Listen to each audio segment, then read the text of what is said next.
Nós vamos então continuar o estudo do livro Vereda Familiar, tá? De Teresa de Brito, através da mediunidade de José Raul Teixeira, né, da cidade de Niterói. Nós estamos no capítulo 17, Filhos Dificultosos, tá? E todos estão convidados a participar conosco e a nos ajudar no entendimento aí do texto, tá? Somos todos aprendizes e todos estamos aqui com possibilidades de ajudar também. Pessoal, nós estamos já na metade para o final deste capítulo, né? Que a Teresa de Brito diz assim, né?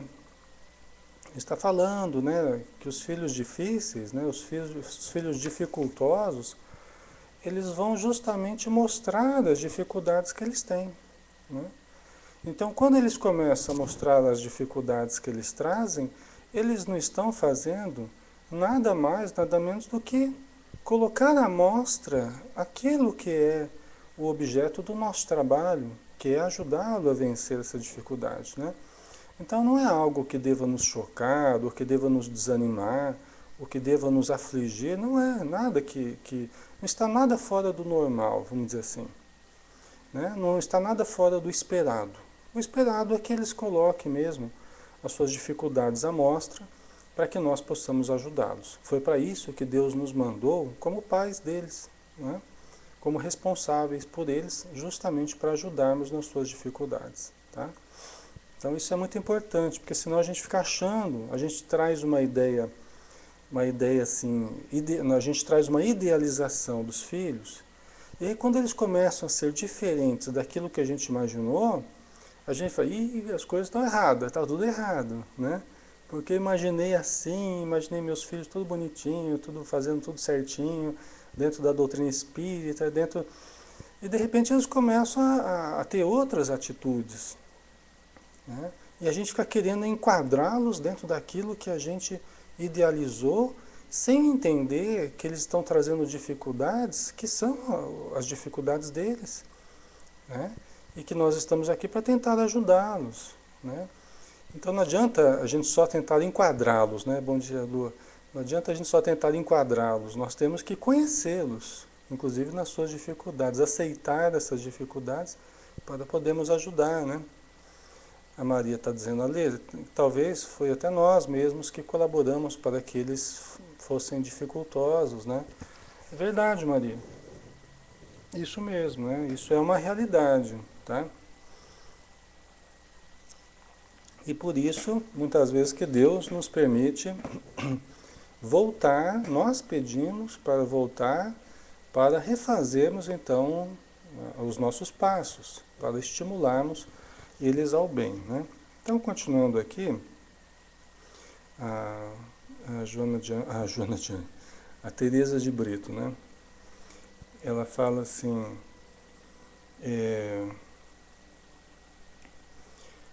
outros desses filhos são seus inimigos de outras encarnações, que voltam ao seu lado para os acertos que o amor propõe. É lógico que ninguém quer pensar isso, né? Ah, meu filho é meu inimigo. Não, ninguém quer pensar dessa forma, a gente compreende. Mas, pessoal, não quer dizer que sempre os filhos vão ser inimigos do passado, né? Pelo amor de Deus, não é por aí. Mas, quando as dificuldades começam a aparecer, as contrariedades, né?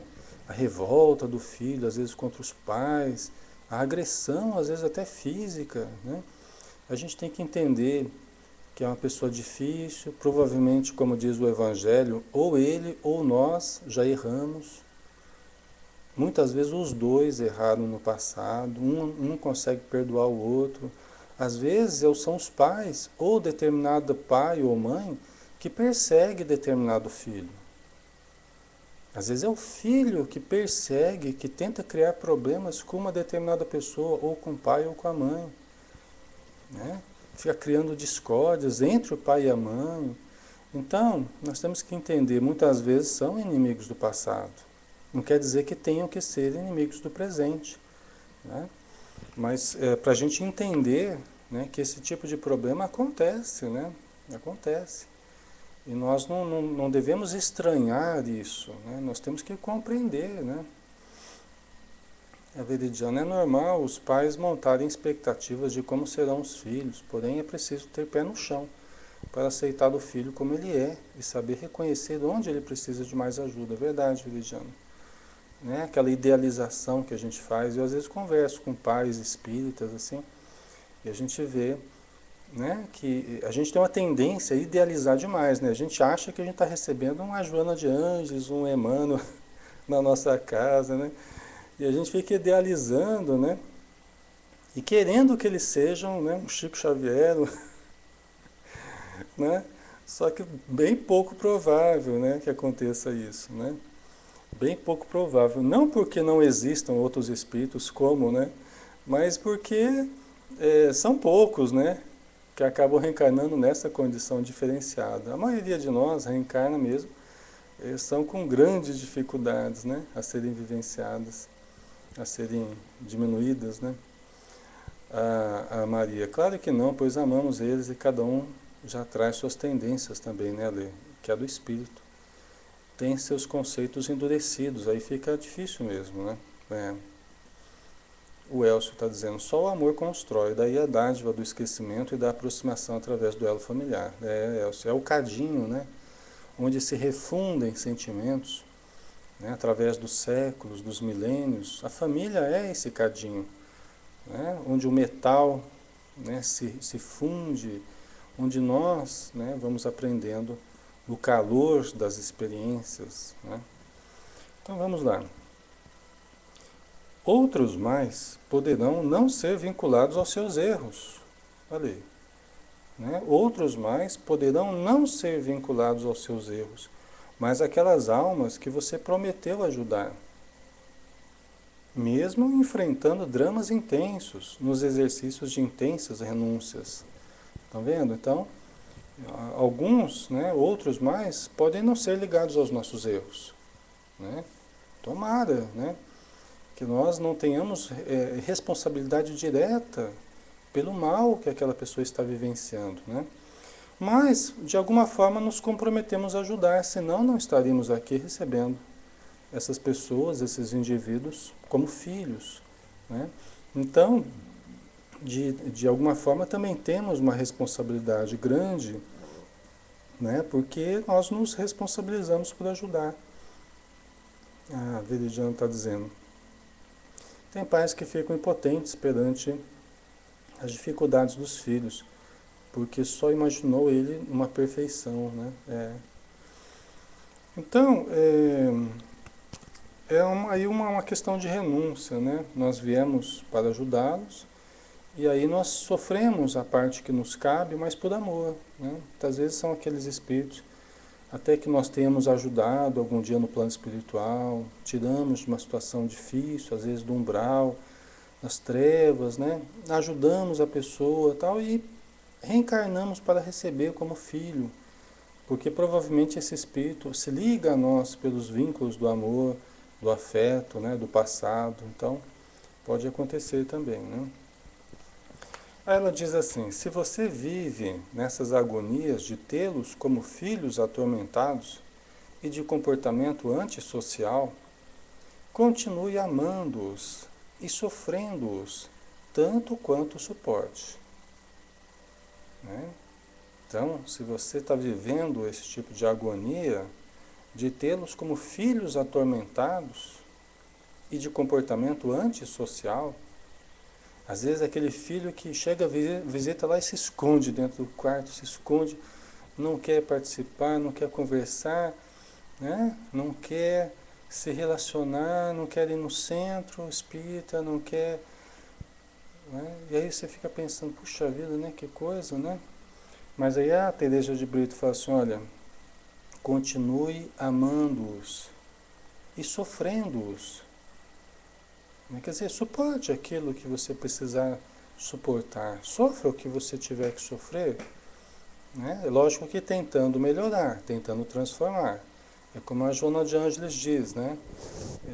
Toda vez que nós passamos por dificuldades, dores, né, sofrimentos, e não nos esforçamos concomitantemente para sairmos da situação, vai se caracterizando o masoquismo da nossa parte, né?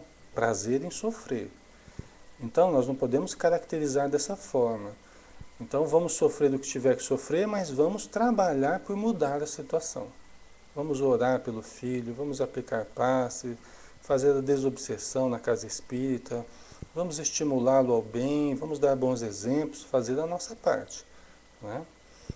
Então isso é muito importante. A Veridiana coloca, acho que se ficar focado em saber quem prejudicou quem é perder tempo. A questão é ir traçando os caminhos de ajuda nessa responsabilidade que foi recebida. Perfeito, é isso mesmo. O Elcio, os pais que assim pensam sofrem e ainda não entenderam a mensagem do Cristo, né? É verdade, né? Então vamos lá. Entregue-se nas mãos de Deus. Sim, mas não deixe de abençoá-los com a sua maternal ou paternal presença, né? Isso é muito importante, né? Entregue-os, porque às vezes o pai fala assim, o pai e a mãe falam, não, eu estou entregando para Deus, né? Estou entregando para... A gente tem uma mania de negócio de entregar para Deus, só que uma entrega para Deus que tem um sabor, vamos dizer assim, de acomodação, né? É uma entrega em que a gente está abrindo mão de fazer aquilo que a gente tinha que fazer, né? Tipo assim, estou deixando para Deus resolver. Mas toda vez que a gente faz isso, né, de lavar as mãos, né, Elsa? Toda vez que a gente faz isso e não está fazendo a nossa parte, não estamos fazendo a nossa parte, é uma omissão. É uma omissão, é o lavar as mãos mesmo, ó. Estou lavando as mãos, não tem nada a ver com isso. O problema é seu, viu, Deus? O filho é teu, pega que o filho é teu, né? É como se a gente falasse assim, né? Pega que o filho é teu.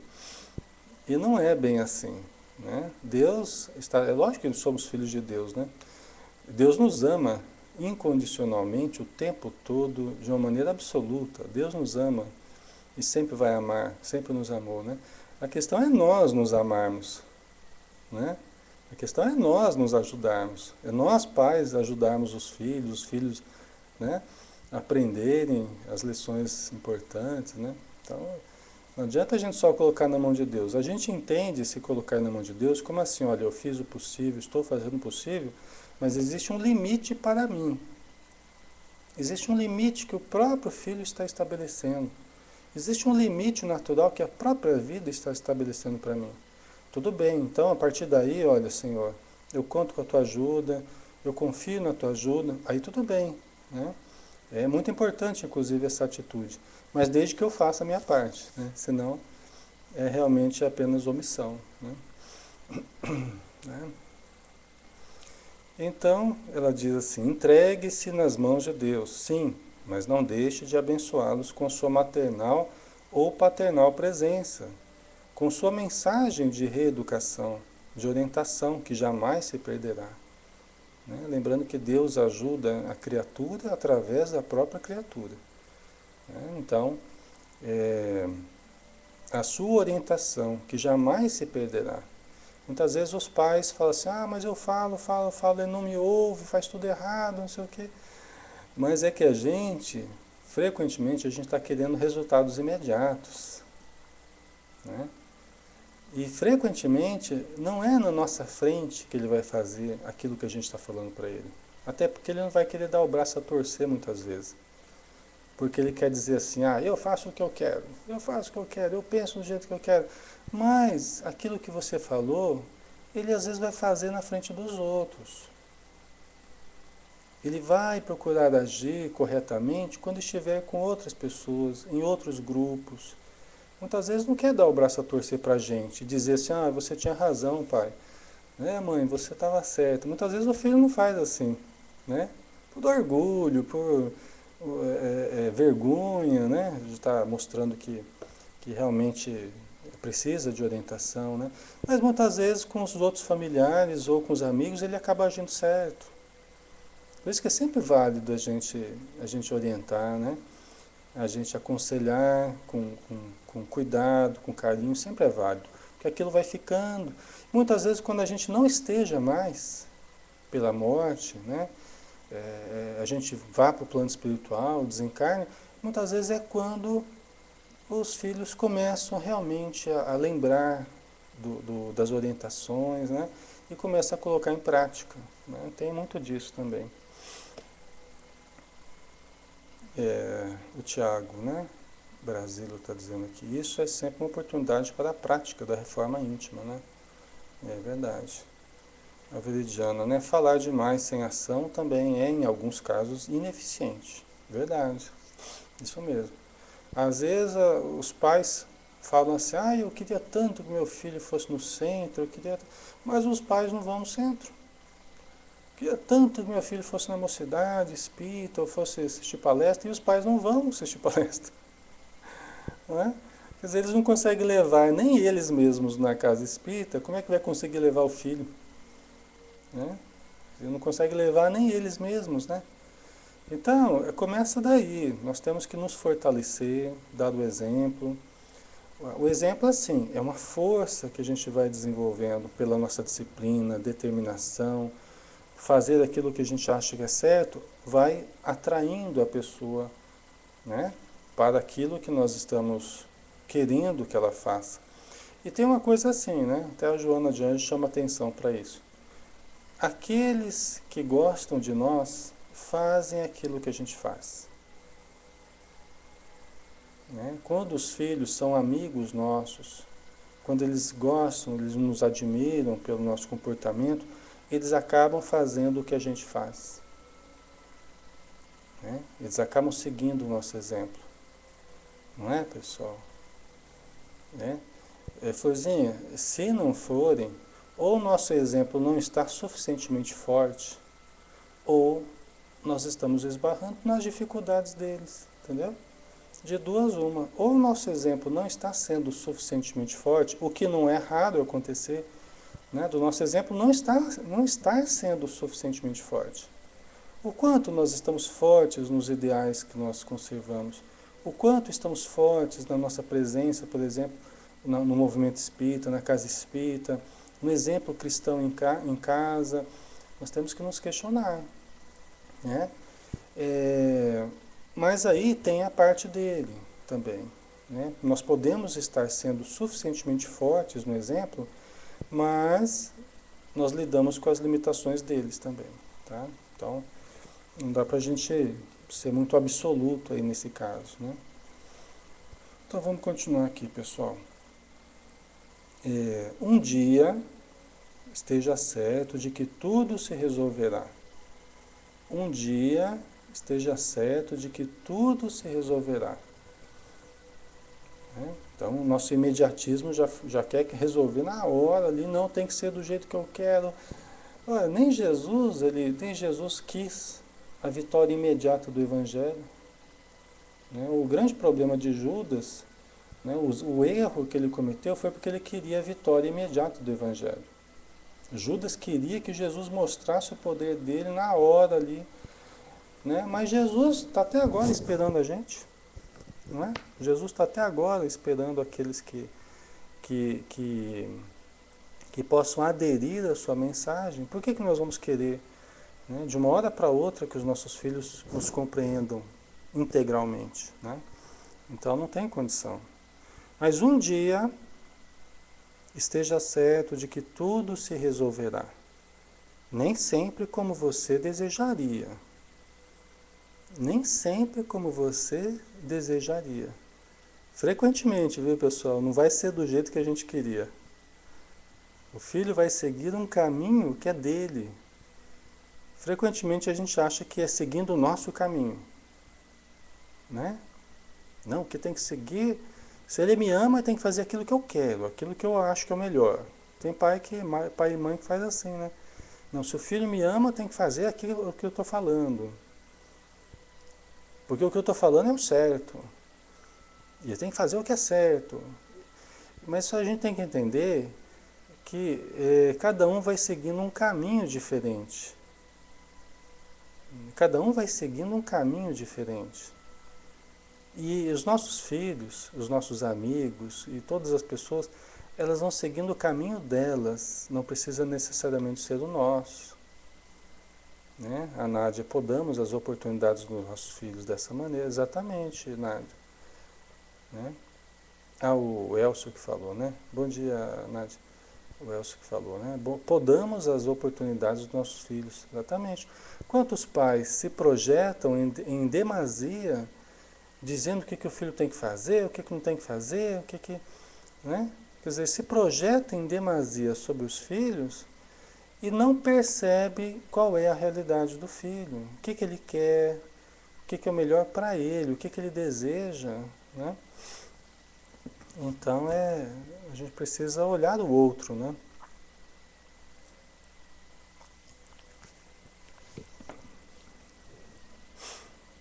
Então vamos lá.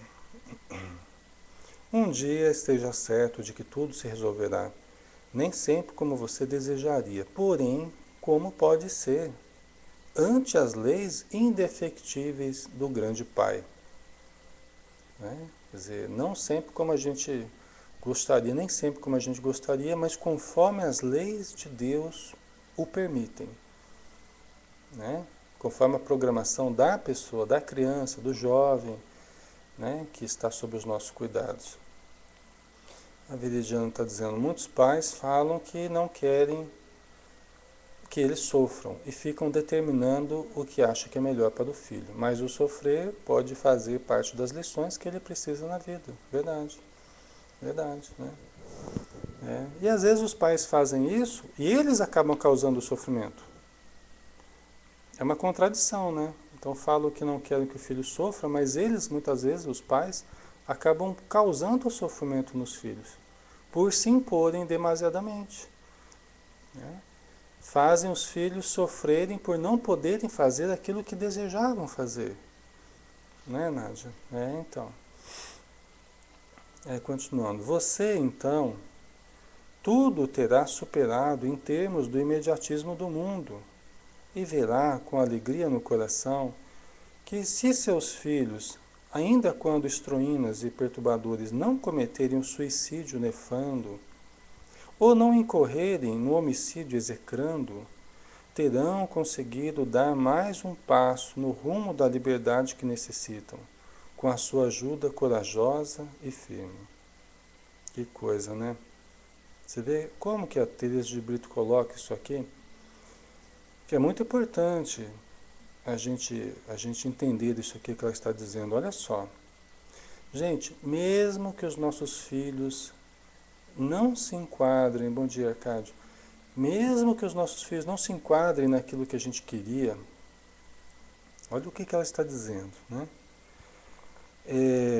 Superando o imediatismo do mundo, né? A gente entendendo que as coisas não vão ser como a gente quer, nem na hora que a gente quer, nem do jeito que a gente quer, né? Mas vai ser do jeito que é possível para eles, né? Conforme a busca deles também, né? Mas ela fala assim, olha, você verá com alegria no coração que se seus filhos, ainda quando estroínas e perturbadores, quer dizer, ainda quando eles errem, quando eles ainda se apresentem meio desorientados, fazendo bobagens, né? Que a gente faz também muitas bobagens, né, durante a vida, né? Se não cometerem o homicídio nefando, ou não incorrerem no homicídio execrando, quer dizer, dois crimes graves aí, que é matar-se ou matar alguém, né? Se não fizerem isso, terão conseguido dar mais um passo no rumo da liberdade que necessitam, com a sua ajuda corajosa e firme. Gente, isso aqui é muito importante, porque ela coloca a expectativa num nível muito mais aceitável. Olha só que interessante. Ela coloca as expectativas nossas num nível muito mais aceitável. Veja como que nós colocamos as expectativas lá em cima, e os espíritos têm que chegar para a gente e falar assim, olha, os espíritos têm que chegar para a gente e falar assim, olha, gente, fiquem tranquilos, faça a sua parte. Se seu filho não matar alguém ou não se matar, ele vai ter dado mais um passo. Ele vai ter dado mais um passo na vida, ele vai ter tido experiências, ele vai ter tido ganhos, né? que vão ser importantes para eles, né? Ela fala isso, e a impressão que dá na gente, né, Maria, né, pessoal aqui, talvez para nós já fosse uma rotina no passado matar alguém ou nos matar, talvez fosse uma rotina que a gente vem vivendo, talvez há muito tempo. Que quando a gente consegue viver aqui e não fazer isso, olha, já está bom, né? Tudo que vier a mais é lucro, né? Tudo que vier a mais é lucro, porque talvez isso já foi tanto problema para a gente no passado, ou a gente matar alguém, ou a gente se matar, que hoje a gente não fazendo isso, olha, já está de bom tamanho. O que vier é lucro, né? O que vier é lucro. Vocês entendem? Já é uma vitória, né? Então, já demonstra um cuidado com o próximo, já demonstra um cuidado consigo mesmo, talvez diferente do que a gente tem feito nos últimos séculos, nos últimos milênios, né? Então, a Veridiana, mas há pouco tempo a morte era vista como algo banal, né? Inclusive os duelos, né? Qualquer coisinha um já estava batendo no outro, já estava chamando pro duelo, né? É coisa de maluco, né? Então, as pessoas perdiam a vida por nada, né?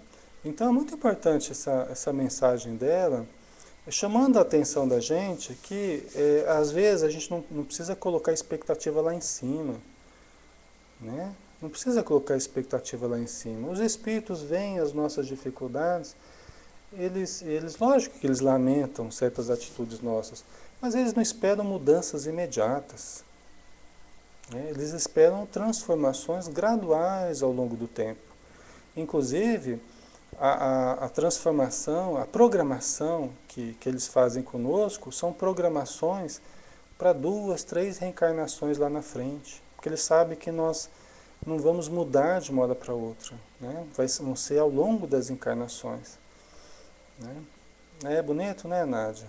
Vai abrindo mesmo e fazendo a gente ficar mais tranquilo, né? Às vezes a gente vê pais e mães atormentados, né? Com a necessidade de mudar os filhos, de transformar os filhos, mas não é por aí. Não é a gente criando novos tormentos que a gente vai realizar o que a gente tem que realizar, né? É com serenidade, é com compreensão, tá? O Elcio, estamos no plano certo, na hora certa, no momento adequado, né, Elcio? Verdade. A Maria, o resto ali, a gente vai direcionando, eles ajudando, dando amor juntos, vamos nos fortalecendo, né? Verdade, Maria.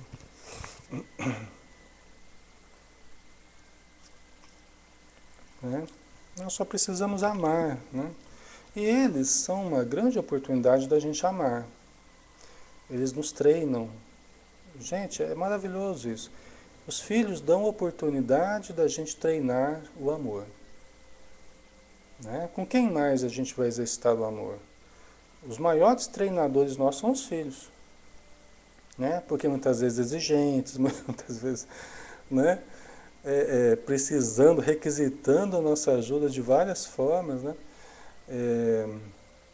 Eles vão treinando o nosso amor. É a oportunidade que nós temos de amar. Né? Então nós não podemos achar ruim disso, né? Por essa situação. Aí ela continua dizendo assim, né? Seu filho problema, desculpa, seu filho problema grave é antes de tudo filho de Deus. Né? Seu filho problema grave é antes de tudo filho de Deus. Nós temos que lembrar disso, né?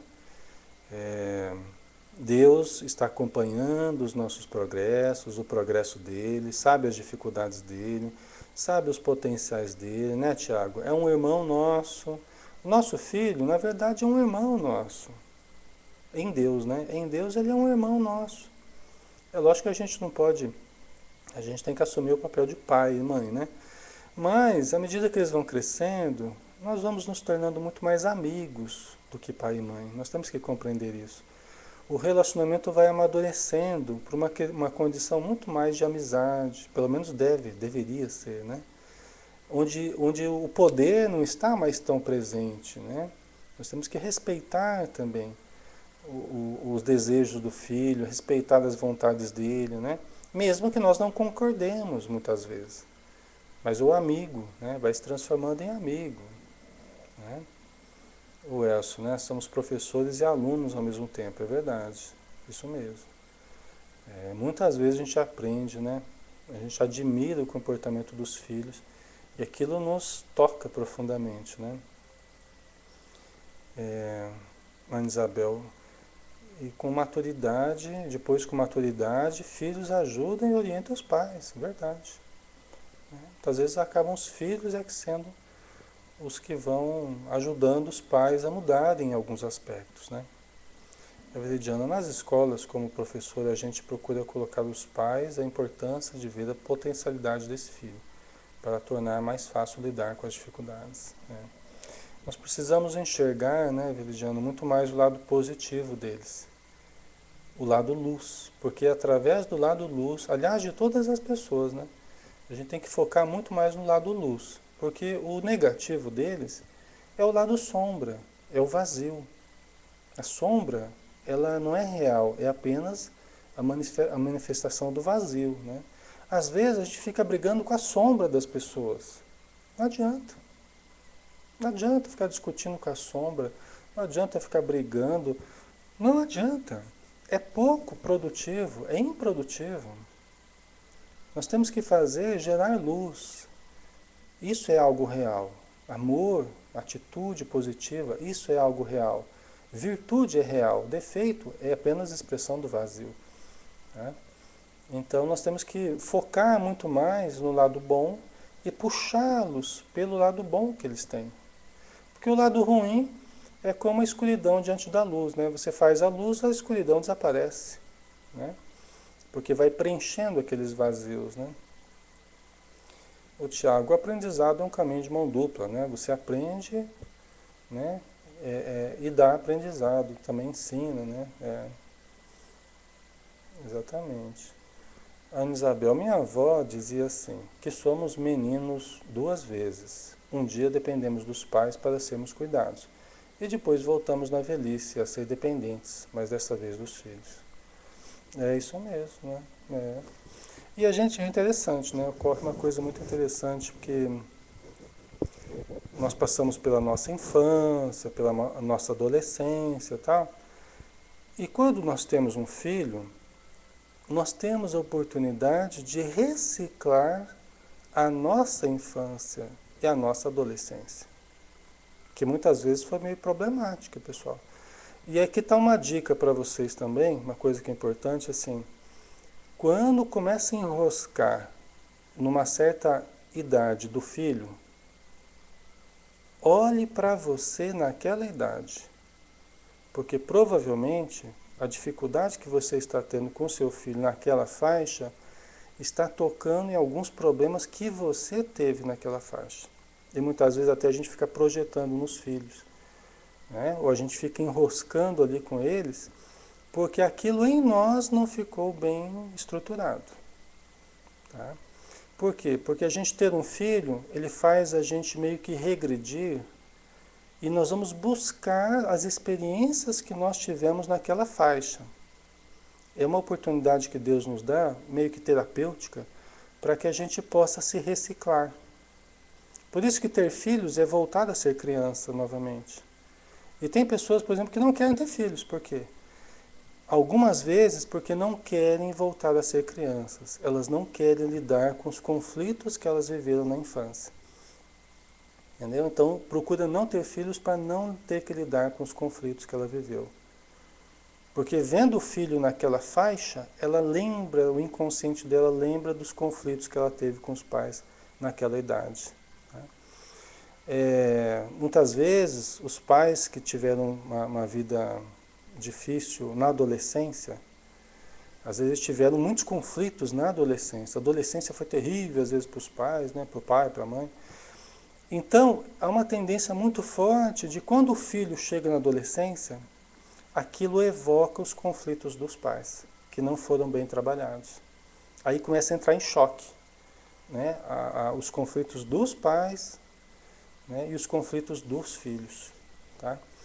Então, é sempre interessante, o outro, ele sempre me ajuda a me conhecer melhor. O outro sempre me facilita esse processo de espelhamento. Eu vendo os conflitos dos filhos, eu meio que lembro dos meus conflitos. Eu tenho a oportunidade de reciclá-los, de trabalhá-los de uma forma melhor. Tá? Certo? Vamos ver aqui. O Elcio, né? A espiritualidade se aproxima mais e mais de nós através dos atos e do amor que nasce do nosso íntimo, né? Direcionado ao mais necessitado, verdade. Então vamos lá, vamos terminar aqui, né? Último parágrafo aqui, tá? Provavelmente a gente vai acabar um pouquinho antes, mas a gente vai ter terminado o capítulo, né? A segunda parte aqui dos filhos dificultosos, tá? Realize a sua parte e confie na ação final do Pai comum, Deus, né? Nosso Pai que a gente tem em comum. Sem deixar de amar profundamente os que lhe dão torturantes preocupações, agora, né? Aqueles que nos dão torturantes preocupações agora e que se tornarão créditos de luz na sua caminhada logo mais. Né? Uma coisa interessante que eu estava lembrando, né? A gente precisa tomar muito cuidado, às vezes, com essas rotulagens, né? E às vezes o excesso de preocupação, o excesso de zelo, às vezes com os filhos, e de tortura íntima. A criança às vezes é pequena, e ela está com um comportamento meio desajustado, meio, né? É hiperativo, é desatento, é uma série de agressivo muitas vezes, mas a gente precisa tomar cuidado com aqueles pensamentos já muito determinísticos, achando que aquela criança não tem jeito, aquela é caso perdido. Por quê? Porque eles podem mudar e vão mudar muito. Eles vão aprender muito. Eles têm muito a viver ainda. Né? Tem que dar oportunidade para eles, exatamente, Silvia. E é interessante porque às vezes os pais até se arrependem. A gente vê os pais se arrependerem porque já tratava o filho, às vezes o filho pequeno, 7, 8 anos, 9, 10 anos, já tratava como caso perdido. Como, gente? Uma criança de 9, 10 anos tratar como caso perdido? Não dá. Né? O espírito ele vai se mostrando com o tempo. E muitas vezes vai mostrando capacidades tão grandes. Vai mostrando amor, carinho. Mesmo que seja lá meio desorientado, às vezes meio traquina, né? Mas depois acaba sendo o filho que cuida dos pais. Acaba sendo o filho que ajuda, que é generoso. Mas ele tinha lá as dificuldades da infância. Vocês entendem, né, Veridiana? Eles tinham as dificuldades próprias deles. São espíritos que esqueceram do passado, mergulharam na infância. Estão vivendo num meio, às vezes, meio complicado, numa escola meio complicada. Então sofrem influência de um monte de coisas. Está apenas começando a vida, né, Maria? A gente precisa tomar cuidado com isso, porque senão a gente já está determinando, a gente já está julgando e condenando a criança, né, achando que não tem mais jeito. Puxa vida, e tem tudo pela frente ainda. Né? E aí a gente vê depois, né, o filho maior crescido e os pais todos orgulhosos, né? É porque às vezes a gente acha que não vai ter jeito. Né? Na nossa visão limitada, né, imediatista, a gente acha que está tudo errado, né? Mas a pessoa vai crescendo, vai se desenvolvendo, vai aprendendo, a própria vida vai ensinando. A pessoa vai se acalmando também, aquele que era muito traquina, né, vai adquirindo responsabilidade, né? Então, nossa, a gente vê tanto, os filhos mudarem tanto, né? E aquelas crianças, eu já atendi muita criança pequena, hoje já está grande, a gente vê essa situação, né? E eles vão superando aquelas dificuldades, às vezes com a ajuda, né, de terapia, ou com a ajuda dos pais, dos familiares, ou da própria vida, né, que vai fazendo as pessoas mudarem, né? A gente tem que lembrar o seguinte, pessoal, que nós temos como que umas gavetinhas dentro de nós temos umas gavetinhas dentro de nós, e a gente vai abrindo essas gavetinhas do inconsciente, que são os conteúdos do passado, esses arquivos, né, Elcio? Gente, a gente vai abrindo progressivamente. Com certa idade a gente vai abrindo certos arquivos, aí você vai ficando um pouquinho mais velho, você vai abrindo outros arquivos. Então vai surgindo um potencial maravilhoso. Tá? Muitas vezes quando é criança, tem um monte de coisa para abrir ainda. Tem coisas ruins e tem coisas boas. Mas tem um monte de coisa. Nós que já estamos na fase adulta, nós ainda vamos abrir muitos arquivos. Alguns arquivos de luz, outros arquivos ainda complicados, né? Né? Nós também vamos abrir muitos arquivos ainda. Nós também vamos abrir. Nós temos muitas gavetinhas para abrir ainda, né?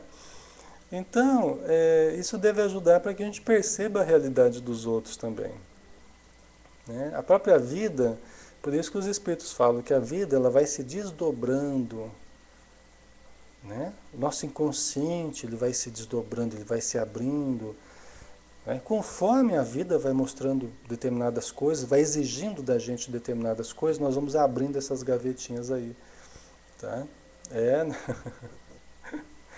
Então, a dificuldade de um momento, o conflito de um momento, não é o do outro, né? Passa algum tempo, aquilo é superado, entendeu?